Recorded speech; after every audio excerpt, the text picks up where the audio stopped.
Shall we move ahead? अब assessment के दो और अंदाज भी हैं। अब उनमें क्या है, नॉर्म रेफर्ड और क्राइटेरियन रेफर्ड।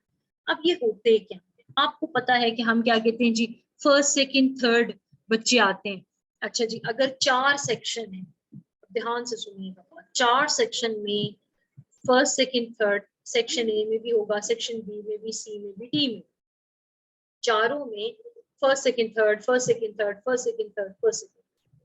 तो नॉर्म रेफर्ड वो असेसमेंट होती है जिसके तहत हम एक स्पेसिफिक ग्रुप ऑफ स्टूडेंट्स के अंदर कंपटीशन क्रिएट करके असेसमेंट करते हैं।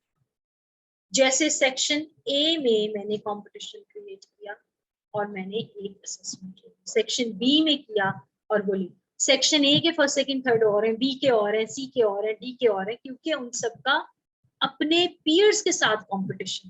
कंपटीशन किसके बीच में था? among the peers. So assessment which create actually the competition among the peers and is based on the capability of the peers, a competitive assessment, that is called the norm referred assessment. 5 बच्चे, उन 5 बच्चों के बीच में मुकाबला है, जैसे race होती है ना, तो रेस में एक फर्स्ट, एक जो आगे निकल गया रस्सी से क्रॉस कर लिए, पहला number 1, then is second, then is third, then is fourth, then is 5। तो वो जो जिन जिन रोज में थे वो उस तरह से उनके 5 पोजीशन। ये है नॉर्म रेफर्ड असेसमेंट। लेकिन जो क्राइटेरियन रेफर्ड असेसमेंट है वो डिफरेंट। क्राइटेरियन रेफर्ड असेसमेंट ये है कि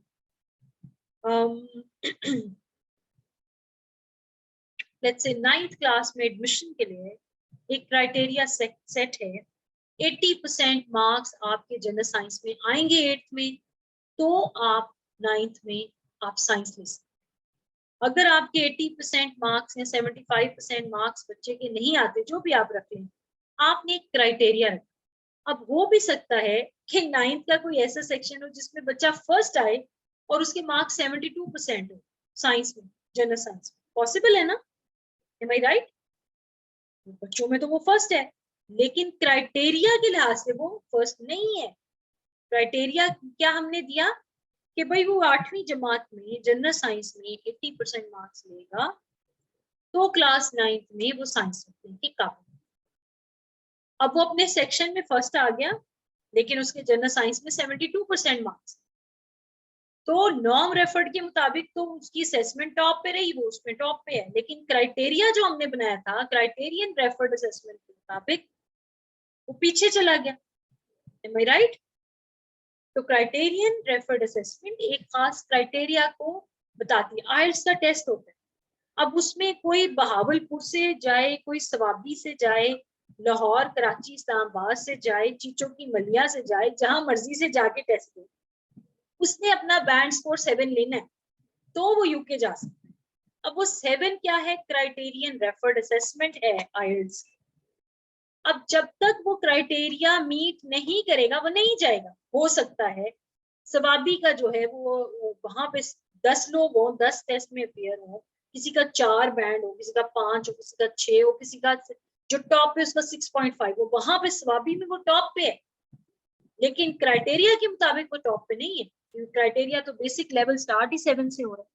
सो criterion referred assessment always give you a criteria which we need to meet, और ये पूरी दुनिया में इसको अप्लाई किया जाता है। नॉर्म रेफर्ड बच्चों के लिए बेहतरीन है, विद इन क्लास छोटे छोटे कॉम्पिटिशन रहते हैं।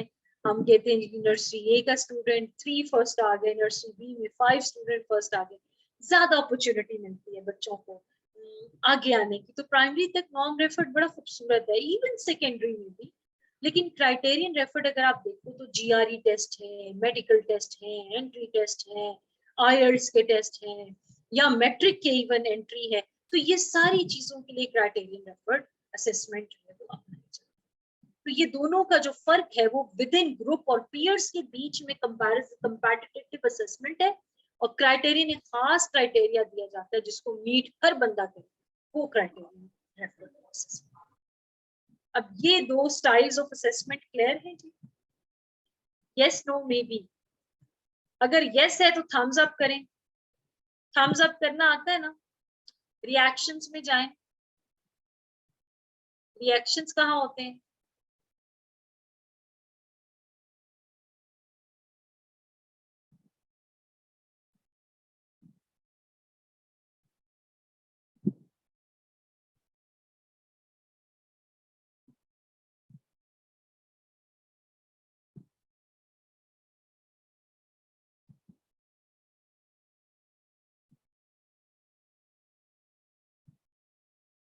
शाइस्ता आपको कुछ क्लियर नहीं है, आप क्वेश्चन कीजिए प्लीज।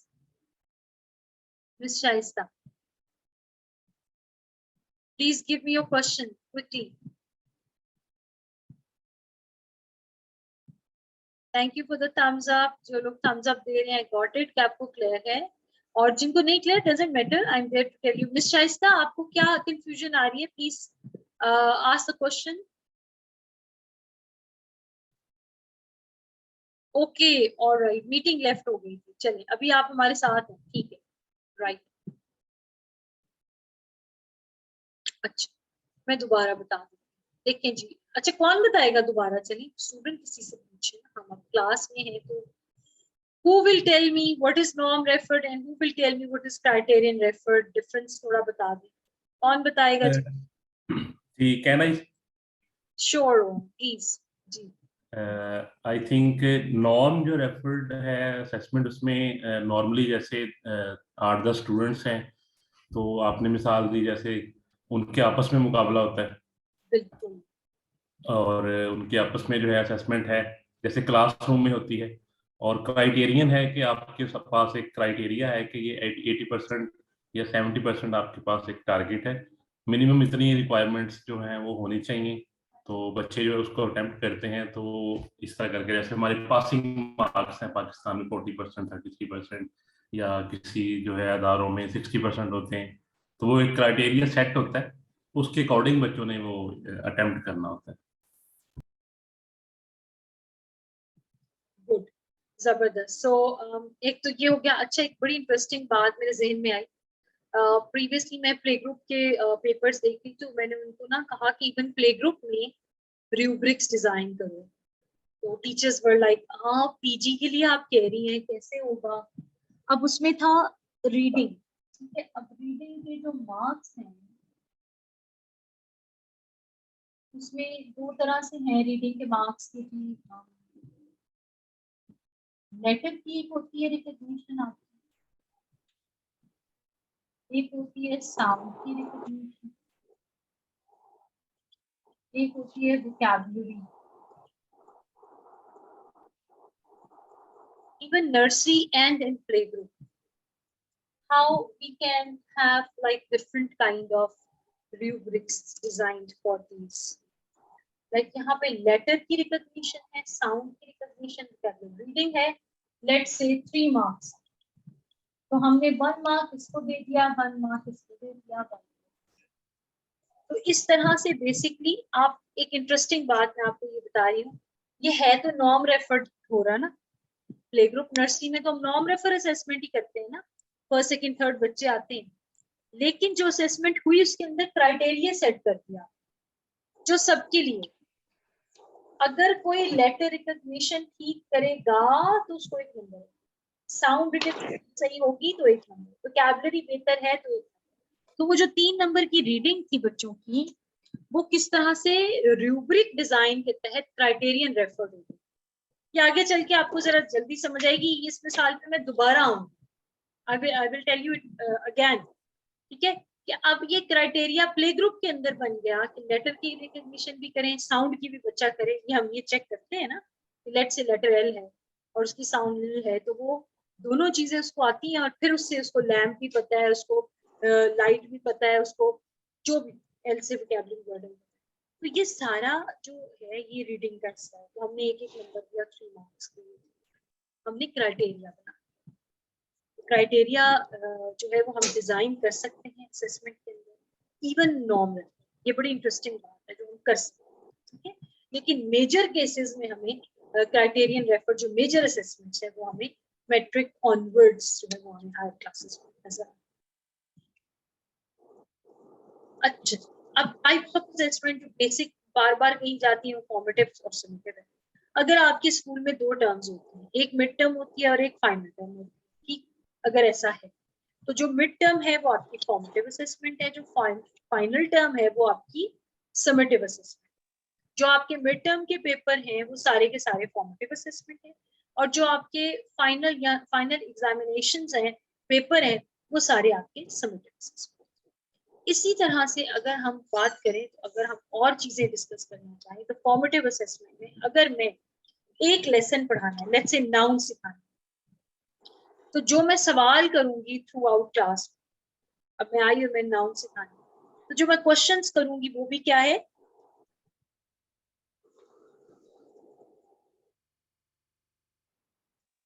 Formative assessment. जो मैं सवालात, जो मैं एक्टिविटीज कराऊंगी वो भी समेटिव असेसमेंट। चैप्टर 2 के लिए भी जो एक्टिविटीज होंगी, वर्कशीट होंगी, सवाल जवाब होगा, नोटबुक वर्क होगा, वर्बल क्वेश्चन होंगे, रिटन क्वेश्चन होंगे, जितना भी काम करा ये सारा का सारा क्या है, ये फॉर्मेटिव असेसमेंट। तो समेटिव क्या है, जो मैं सालाना पर्चा बनाऊंगी वो मेरी समेटिव असेसमेंट। या चैप्टर खत्म हो गया, उस चैप्टर का एंड ऑफ चैप्टर टेस्ट है, तो ये मेरी समेटिव असेसमेंट। फिर मिड टर्म के एंड पे अगर मैं फाइनल टर्म के एंड पे जो पेपर लूं वो मेरी summative assessment. So summative is basically all about कि आप कलेक्टिव वे में कैसे पैसे, जबकि फॉर्मेटिव क्या है, ऑनगोइंग है, थोड़ा थोड़ा है, आप कैसे काम कर रहे हैं।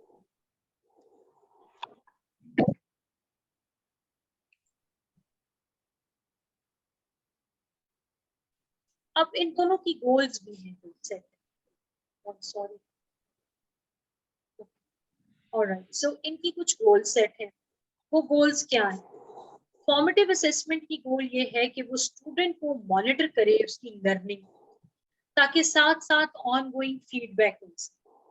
अब ऑनगोइंग फीडबैक ये है कि जब सवाल जवाब हम करते हैं, कॉन्सेप्ट चेक क्वेश्चन करते हैं, हम पूछते हैं कि जी ओके नाउन की कितनी एग्जाम है, या हमें फीडबैक मिलता है जी 2, कोई बच्चा स्टूडेंट कहता है 3, अच्छा हमने तो भी कॉमन प्रॉपर नाउन किया, अब इसके जहन में तीसरी क्या, तो जो फीडबैक है या वो रॉन्ग है, मे बी उसको क्लियर नहीं हुआ, तो जो स्टूडेंट फीडबैक दे रहा है वो भी क्या है, वो भी असेसमेंट को शो कर रहा है। तो मॉनिटर करने के लिए स्टूडेंट के फीडबैक के जरिए भी ये असेसमेंट जो है वो थ्रू आउट चलती है, and can be used by the instructor, instructor का मतलब teacher, to improve their teaching and by student to improve their learning, दोनों अपना अपना इम्प्रूव करते हैं। More specifically formative assessment help student identify their strengths and weaknesses and target areas that need to help faculty recognize where the students are actually struggling, so where they are struggling and address the problems immediately। जैसे जैसे आप बीच में सवाल करते हैं तो आपको पता चल जाता है जवाब से कि बच्चा तो यहाँ स्ट्रगल कर रहा है, इसको तो समझ ही नहीं आ रही, या आप कोई वर्कशीट देते हैं या कोई रिटन काम कराते हैं तो स्टूडेंट सारा गलत करते हैं। आपने इतना अच्छा इससे उनको कराया, माइंड मैप बनाया, पॉइंट्स लिखाए, सब कुछ किया, लेकिन वो लिखवाने के बावजूद जब आपने कहा पैराग्राफ लिखो इस बारे में, तो पैराग्राफ सारा गलत लिख के आ गए। तो ये जो फीडबैक है, जो रिटन फीडबैक आपके पास है, ये फॉर्मेटिव असेसमेंट है, जो ये बताती है कि बच्चे को कहीं समझ ही नहीं आई, जो आपसे इग्नोर हो गया, तो बहुत सी चीजें आप कैसे इंप्रूव करेंगे ये भी फॉर्मेटिव असेसमेंट से समझ में आता है। लिहाजा नोटबुक पे, इंटरेस्टिंगली नोटबुक पे जो हम काम कराते हैं वो फॉर्मेटिव असेसमेंट है, वर्कशीट्स पे हम जो काम कराते हैं वो भी फॉर्मेटिव असेसमेंट है। ठीक है, सो ये हमने देखना है कि फॉर्मेटिव असेसमेंट जो है, जो भी ऑनगोइंग चल रहा है वो सारा फॉर्मेटिव असेसमेंट। अब समेटिव की जाए, समेटिव में आता है टेस्ट, पूरे चैप्टर का टेस्ट बना दिया समेटिव असेसमेंट।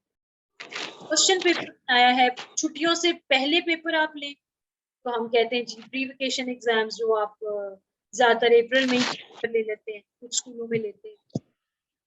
अब फिर पोस्ट वेकेशन एग्जाम अगर लें तो आप छुट्टियों के बाद के पेपर ले रहे हैं तो वो भी टेस्ट ही होते हैं। इसी तरह वीकली टेस्ट है, मंथली टेस्ट है, ये सारे टेस्ट हैं, ये क्या है, समेटिव असेसमेंट। क्वेश्चन पेपर जो आप बनाते हैं समेटिव असेसमेंट पे, मिड टर्म के पेपर, फाइनल टर्म के पेपर, ये सारे के सारे, हाँ मिड टर्म के तब समेटिव में आते हैं जब आप सारा कलेक्टिव काम कराते हैं, लेकिन मिड टर्म में जो थ्रू आउट एवरीडे काम हो रहा है वो फॉर्मेटिव असेसमेंट। ठीक है, अब हमने बेसिकली सॉरी,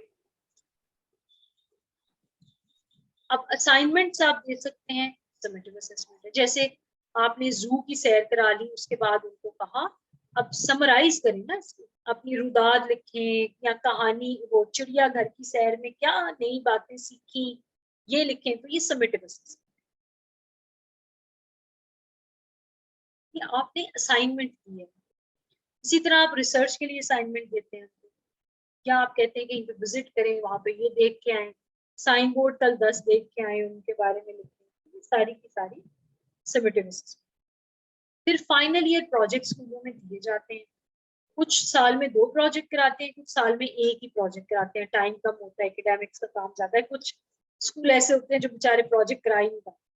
तो प्रोजेक्ट्स में जैसे फोटोसिंथेसिस का प्रोजेक्ट है, तो क्लास 2 के बच्चे भी फोटोसिंथेसिस बहुत अच्छा प्रोजेक्ट बना सकते हैं कि खुद छोटे छोटे फोटोसिंथेसिस पार्टिकल्स बनाए, पत्ता बनाए बड़ा सा, वो टेंजिबल बनाएंगे, रिसाइकल करें मटेरियल को, या प्लास्टिक और गत्ते और इन चीजों से बनाएं।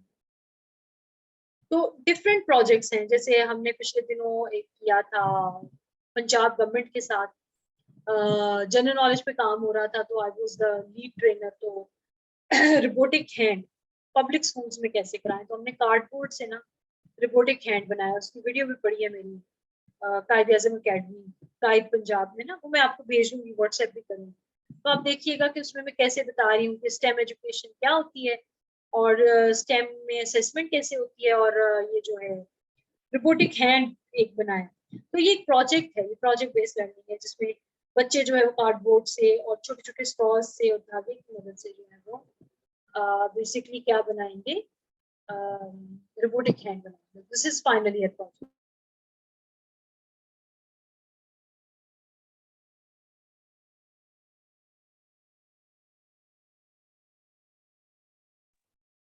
So these are called as final year projects. Then final exam, ये तो understood बात है कि final exam तो summative assessment ही हो। तो let's see once again कि जो formative था वो क्या था। हमने ये देखा कि दोनों का काम है कि फीडबैक ऑनगोइंग मिले, इम्प्रूवमेंट आए, फैकल्टी को हेल्प हो, स्टूडेंट को हेल्प हो। लेकिन ऑनगोइंग अगर मॉनिटरिंग और फीडबैक की बात करें तो वो फॉर्मेटिव में है। समेटिव एक ही बार बताता है एकदम से, जी ये बच्चा फेल है, ये पास है, ये बच्चा फर्स्ट है, ये सेकंड है ना। तो वो समेटिव का थोड़ा सा ये ड्रॉबैक है ठीक। लेकिन फॉर्मेटिव जो हमेशा इम्प्रूव करते रहे ये बताते हैं। जो फॉर्मेटिव है उसका हमने देखा कि उसमें there are different kind of ways, like जिसमें हमने देखा कि हो सकते हैं वर्कशीट्स, मैंने आपको कहा वर्कशीट्स हो सकती हैं फॉर्मेटिव में, वर्कशीट्स हैं, नोटबुक पे जितना काम है वो फॉर्मेटिव है।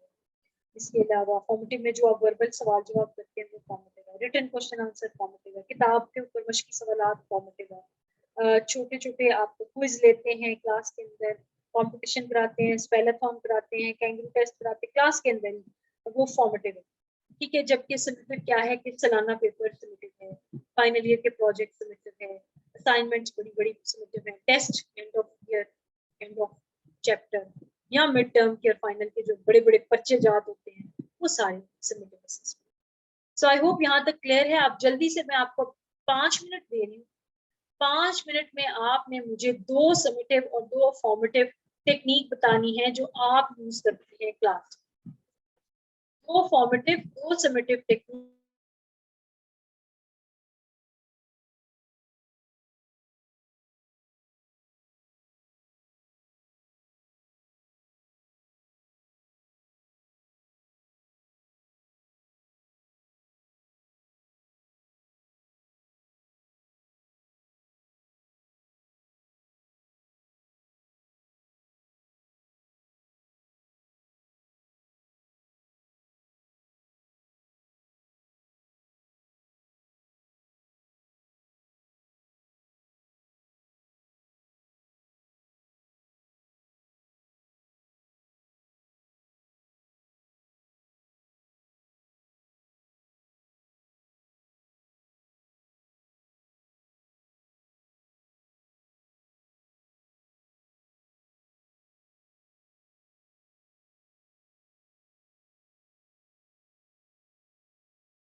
आप मुझे ये लिख के बेशक व्हाट्सएप पे टाइप कर दें, व्हाट्सएप पे भेज दें, या उसका इमेज व्हाट्सएप कर दें। because I want it for the later purpose. Chat फिर यहाँ से खत्म हो जाती है. So please WhatsApp करें इसको quickly.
Okay, so I can receive many answers. That's wonderful.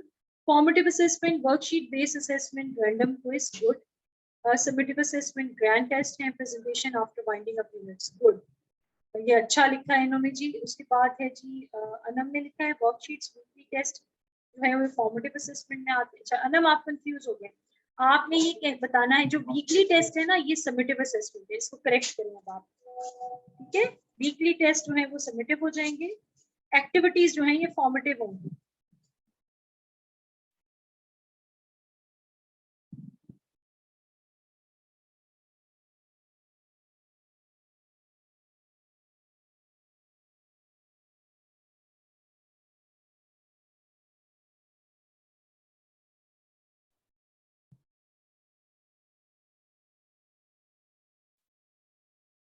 Okay, Misbah कह रही है formative assessment is recognition of clock, hands, numbers, Monday, discussion at the end of the period, AM or PM concept Tuesday, an hour concept worksheet submitted at the end of the week of the month, whole concept. Very good. Misbah ने step by step बताया, बहुत अच्छी बात है कि हम Monday को छोटा सा कॉन्सेप्ट, फिर ट्यूसडे को उससे आगे का कॉन्सेप्ट क्विज करा देंगे, फिर हम एनाव कॉन्सेप्ट की वर्कशीट कराएंगे, फिर एंड पे सबमिटिव कराएंगे. पूरा कॉन्सेप्ट जो है ना वो होलिस्टिकली पूरा कॉन्सेप्ट का समेटिव टेस्ट लेंगे. Very good. तो ये समेटिव होगी. छोटी छोटी एक्टिविटीज हमेशा फॉर्मेटिव असेसमेंट. अच्छा उसके बाद जी formative assessment, formative evaluation, formative feedback और फॉर्मेटिव और असेसमेंट फॉर लर्निंग, ये सारा फॉर्मेटिव है. गुड. समेटिव क्या होता है? Evaluate the student learning at the end of instructional unit. Very well done, बिल्कुल सही बात है जी. Comparing it against some standard और बेंचमार्क. वेरी. अब हम ये आगे जाके बेंचमार्क और स्टैंडर्ड्स को समझते हैं. अभी तो हम आसान अल्फाज में समझ रहे हैं कि कितनी है क्या. तो शैल वी मूव अहेड की आगे चलें. कुछ आंसर्स आए हैं, कुछ लोग अभी क्या कहते हैं सोची पड़े हुए, right. So they are just thinking that what should be right. तो आई होप इन आंसर से भी आइडिया हो जाएगा. अनम आप अपना प्लीज रिवाइज कीजिए वर्क, इसको एक्टिविटीज को फॉर्मेटिव में लिखें और टेस्ट को समेटिव में लिखें.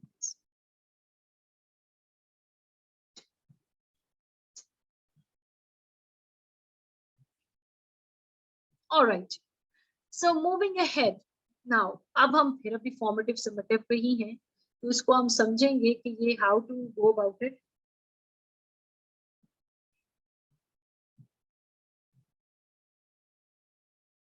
वे to use assessment technique formative. अब जो आपकी फॉर्मेटिव असेसमेंट है वो हम कहाँ यूज करें. अभी किसी ने मुझे कहा कि हमें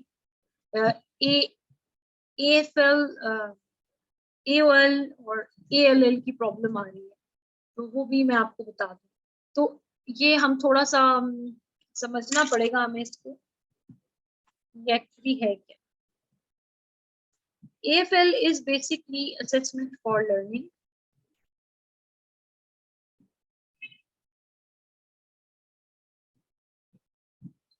So assessment for learning जब हम कहते हैं तो basically एक हम बात ये करते हैं कि जी जो ongoing assessment है वो चल रही है.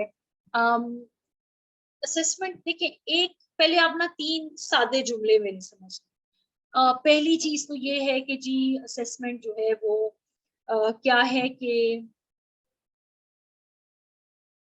किसी भी हमने कहा कॉन्सेप्ट के एंड पे, तो वो हमारी असेसमेंट ऑफ लर्निंग ऑफ हो गई. लर्निंग ठीक है, वो ऑफ हो गई है. ठीक, तो वो असेसमेंट ऑफ लर्निंग. अब जब हम कहेंगे कि assessment of AFL, which is assessment for learning. For learning, assessment for learning. ये क्या है? for. फिर है A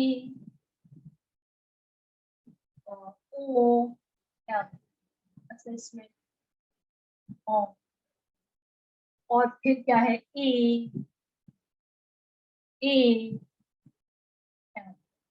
assessment and. मुश्किल बात नहीं है, बस कंफ्यूज ना आप हो तो ये आप समझ सकते हैं. अब आप देखिए ना AFL, सब में AL तो आ रहा है. ठीक, इसमें AFL आ रहा है, F आ रहा है for learning of learning, as. असल ये 3 कीवर्ड हैं जो कि हरूफ जार है बेसिकली। फॉर लर्निंग मतलब लर्निंग हो रही है और उसके लिए असेसमेंट हो रही है, लर्निंग के लिए असेसमेंट हो रही है, मतलब साथ साथ असेस करें, साथ साथ पढ़ा रहे हैं, साथ साथ असेस करें, साथ साथ पढ़ा। Like okay, so how many portions of Bloom's hierarchy? आप कहेंगे 6 है। अच्छा, मैंने पकड़ लीजिए 6 है। Alright, let's talk about the 6। सबसे पहले आपने देखा, कल आपने पढ़ा होगा, ये रिमेम्बरिंग है, फिर अंडरस्टैंडिंग है, फिर एप्लीकेशन है, फिर आपकी वो जो है एनालिसिस है, और फिर आहिस्ता आहिस्ता आप जाते हैं। चले, मैं आपसे इस तरह से सवाल कर रही हूँ, ये मैं जो लर्निंग कर रही हूँ ये असेसमेंट फॉर लर्निंग कर रही हूँ, और आपसे सवाल, फिर मैं कह रही हूँ अच्छा मैंने चार्ट बनाया है, इसके अंदर आप फिल करके मुझे बताएंगे, फिर मैं आपसे फीडबैक ले रही हूँ, फिर मैं साथ सवाल कर रही हूँ। तो ये असेसमेंट फॉर लर्निंग। अब जो असेसमेंट ऑफ लर्निंग है, तो जैसे अभी किसी ने बड़ी अच्छी मिसाल मिसबा ने दी है, मिसबा की अगर आप व्हाट्सएप पे मिसाल पढ़ेंगे, तो इन्होंने मिसाल दी कि सबसे पहले उन्होंने एक कॉन्सेप्ट है हैंड्स का, क्लॉक के ऊपर हैंड्स और नंबर्स बताना, कितने बजे हैं कितने बजे, उसको समझाया। अगले दिन उसके बारे में और जो है वो उन्होंने क्या किया, प्रैक्टिस की, एम क्लॉक और पीएम और एएम का कॉन्सेप्ट समझा दिया। उसके बाद उन्होंने एक ओरल क्विज ले लिया, फिर उन्होंने कहा एक पूरे कॉन्सेप्ट की वर्कशीट बनाई हमने और वो दी। वो क्या है, असेसमेंट ऑफ लर्निंग। जैसे समेटिव को हम बात करते हैं ना, पूरा होलिस्टिक उन्होंने जो फॉर लर्निंग किया उसको ऑफ विद कॉन्सेप्ट को चेक करना। लाइक उन्होंने एक दिन पढ़ाया, जो मिसबा का जो व्हाट्सएप पे उन्होंने भेजा ना, अगर आप ये देखें ना, फॉर्मेटिव असेसमेंट में ही, तो जो फॉर्मेटिव के अंदर ही हमने एक दिन पहले रिकॉग्निशन ऑफ क्लॉक कराया, एएम कराया, पीएम कराया, फिर हमने उनका क्विज भी ले लिया, फिर हमने एक छोटी सी वर्कशीट बनाई, फिर हमने एक फुल फ्लेज वर्कशीट बनाई जिसमें सारे कॉन्सेप्ट डाल के चेक किया, तो वो असेसमेंट ऑफ लर्निंग होता है। लाइक जब एक कॉन्सेप्ट कंप्लीट हो जाए तो आप उसका एक फुल फ्लेज जो टेस्ट लेंगे, किसी भी फॉर्म में टेस्ट लेंगे, वर्बल लें, रिटन लें, एक्टिविटी के जरिए लें, ड्रामा करा के लें, ये आप पे, वो है असेसमेंट ऑफ लर्निंग। असेसमेंट अब ऑफ हो गई, ठीक है। तो अब मैं इसके क्लूज ही दे सकती हूँ ताकि आप कंफ्यूज ना। तो ऑफ लर्निंग, अब जो लर्निंग हो गई उसके ऊपर उसकी असेसमेंट हो गई। पहले असेसमेंट फॉर लर्निंग, पहले जारी थी असेसमेंट और उसके ऊपर वो होती जा रही थी असेसमेंट, लर्निंग होती जा रही। अब असेसमेंट ऑफ लर्निंग हो, ये दो आपको क्लियर हुए, assessment for learning ongoing, assessment of learning end of unit, end of concept, वो असेसमेंट ऑफ लर्निंग, ठीक है। अब जो तीसरी टर्म है वो है assessment as learning. Assessment as learning ये है कि जैसे असेसमेंट हो रही है ऐसे ऐसे लर्निंग हो रही है कि नहीं हो रही है, ये सारी यहाँ है। असेसमेंट एज लर्निंग क्या होती है, एज लर्निंग बेसिकली ये बताती है, एज में बेसिकली सारा reflection, it's all about reflection. Reflection किसका, मेरा। ये वो है जिसको इकबाल खुद शनासी कहते हैं, जिसको वो कहते हैं कि तू बचा बचा के ना रख से, तेरा आईना है वो आईना, कि शिकस्ता हो तो अजीज तरह निगाह आईना साज में। जिसे बुल्ले शाह कहते हैं बुल्ला की जाना मैं कौन, जिसे रूमी भी कहते हैं कि हु आई एम, सोक्रेटिस भी कहता था, हर दौर का स्कॉलर ढूंढ रहा है कि मैं कौन। तो ये हु एम आई जो रिफ्लेक्टिव प्रैक्टिसेस हैं बच्चे के लिए, स्टूडेंट को सोचे, वो असेसमेंट एज लर्निंग है। और मेरे पास लकीली इसके ऊपर पूरी एक गाइड मौजूद है, पूरी guide, UK guide for self assessment के नाम से, जो मैं आपको दे दूंगी। This will be a gift from my side to you. इस गाइड से मैंने बहुत सीखा है, मैंने बच्चों के ऊपर बड़ा इम्प्लीमेंट भी किया। एक बच्चे कैसा सोचते हैं, जब वो कुछ याद कर रहे हैं तो क्या वो सोचते हैं वो क्यों याद कर रहे हैं, क्या कभी हमने उनको ये सोचने पे मजबूर किया कि ये जो हमद और नात हर दफा उर्दू में शुरू होती है तो ये हमें क्यों पढ़नी चाहिए, लपे आती क्यों पढ़नी चाहिए, गुलिवर ट्रेवल का लेसन हम क्यों पढ़ रहे हैं, तो जो क्यों फैक्टर है, वाई फैक्टर लाइफ के अंदर, ये बड़ा इंपॉर्टेंट होता है। जिनका ये वाई स्ट्रांग होता है ना, उनके करियर ग्रोथ स्ट्रांग होती है, वो बच्चे आगे जाके बहुत नाम रोशन करते हैं। तो ये असेसमेंट एज लर्निंग को समझने सबका फादर ऑफ ऑल असेसमेंट्स बन जाता है। क्यों? अच्छा, ये है बहुत जूनियर क्योंकि ये सेल्फ रिफ्लेक्टिव प्रैक्टिस है। ये अपने अंदर बच्चा झांकता है, बुलिश आ गया अपने अंदर जाती मार, ठीक है ना। ये बड़े मजे की इनकी नज़्में माशाल्लाह, पंजाबी लिटरेचर की एक अपनी खूबसूरती है। तो वो जो बेसिकली ये जो कॉन्सेप्ट है कि मैं कौन हूँ, मैं ये क्यों पढ़ रहा हूँ, मेरी तालीम का मकसद क्या है, मुझे ये उस्ताद क्यों मिला, मेरा अल्लाह मुझसे इस तालीम के जरिए क्या चाहता है, मेरे इन चैप्टर्स का मकसद क्या है, इन चैप्टर को सीख के मैं बाहर की दुनिया में क्या करूँगा। तो ये सोचने पे मजबूर करना भी उस्ताद का काम है। अब उसमें बड़ी मजे की इंटरेस्टिंग एक्टिविटीज होती है, nothing else, UK guide for self assessment. उसमें आपको हेल्प मिलेगी असेसमेंट एज लर्निंग को समझना। So I hope assessment as learning आपको क्लियर हो गया होगा। Assessment for learning, going assessment, बार बार जो हम असेसमेंट कर रहे हैं सवालों के जरिए, वर्कशीट के जरिए, छोटे छोटे क्विज के जरिए, जो भी पढ़ा रहे हैं ना 35 मिनट में, उसको बार बार असेस कर रहे हैं, उस असेसमेंट फॉर लर्निंग। हम एक कराते होते थे जी हॉट सीटिंग, हॉट सीट पे कोई बैठेगा, अच्छा वो रिव्यू करेगा, हॉट सीट पे टीचर बैठ गया, बच्चों ने टीचर का इंटरव्यू कर लिया। इस तरह से डिफरेंट वेज। हॉट सीटिंग एक एक्टिविटी है, ये भी एएफएल है। तो एएफएल ये है कि रनिंग क्लास में उस पीरियड के अंदर जो असेस करने के लिए एक्टिविटीज करें, स्ट्रेटजीज करें, वो एएफएल। एओएल क्या है, कॉन्सेप्ट खत्म होने के बाद। एएल क्या है, बच्चे की अपनी self reflection. Assessment as learning क्या है, सेल्फ रिफ्लेक्टिव प्रैक्टिस। अब मैं आपको थोड़ा सा यूके असेसमेंट गाइड दिखाती हूँ ताकि आपको वो भी अंदाजा हो, उसमें भी सेल्फ असेसमेंट एज लर्निंग मौजूद है।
This guide is basically for you, ये मैं इंशाल्लाह आपको